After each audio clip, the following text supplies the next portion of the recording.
ఆదివారం బిర్యానీ శ్రీజ కథ. ఆదివారం వచ్చిందంటే శ్రీజ ముఖంలో 1000 కాంతులు. ఎందుకంటే ఆదివారం అంటే ఆమెకు ఎంతో ఇష్టమైన చికెన్ బిర్యానీ రోజు. ప్రతి ఆదివారం ఉదయం అమ్మ సుమతి వంటగదిలో బిర్యానీ తయారీకి సిద్ధమయ్యేది. మసాలాల సువాసన ఇల్లంతా నిండిపోయేది. శ్రీజ అమ్మ పక్కనే నిలబడి బిర్యానీ తయారీని ఆసక్తిగా చూసేది. బియ్యం కడగడం నుండి చికెన్ మసాలా కలపడం వరకు ప్రతిదీ ఆమెకు అద్భుతంగా అనిపించేది. అమ్మా, ఈరోజు బిర్యానీ ఇంకా బాగా వస్తుందా అని అడిగేది శ్రీజ ప్రతి ఆదివారం.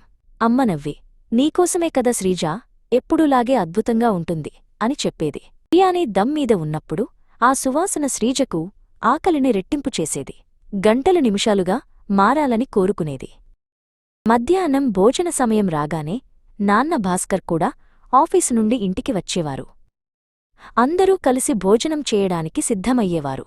వేడివేడి బిర్యానీ ప్లేట్లలో వడ్డించగానే శ్రీజ ఆనందానికి అవధులు ఉండేవి కావు.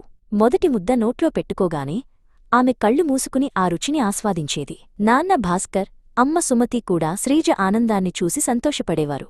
ఆదివారం బిర్యానీ కేవలం భోజనం కాదు, అది వారి కుటుంబానికి ఒక పండుగ. బిర్యానీ తింటూనే వారు రోజువారీ విషయాలు, సరదా కబుర్లు చెప్పుకునేవారు. ఆ ఆదివారం మధ్యాహ్నం వారి కుటుంబ బంధాన్ని మరింత బలపరిచేది. ఆదివారం చికెన్ బిర్యానీ కేవలం ఒక వంటకం కాదు, అది శ్రీజ కుటుంబానికి ప్రేమ, ఆనందం మరియు కలిసి ఉండే జ్ఞాపకాలను అందించే ఒక ప్రత్యేకమైన సంప్రదాయం.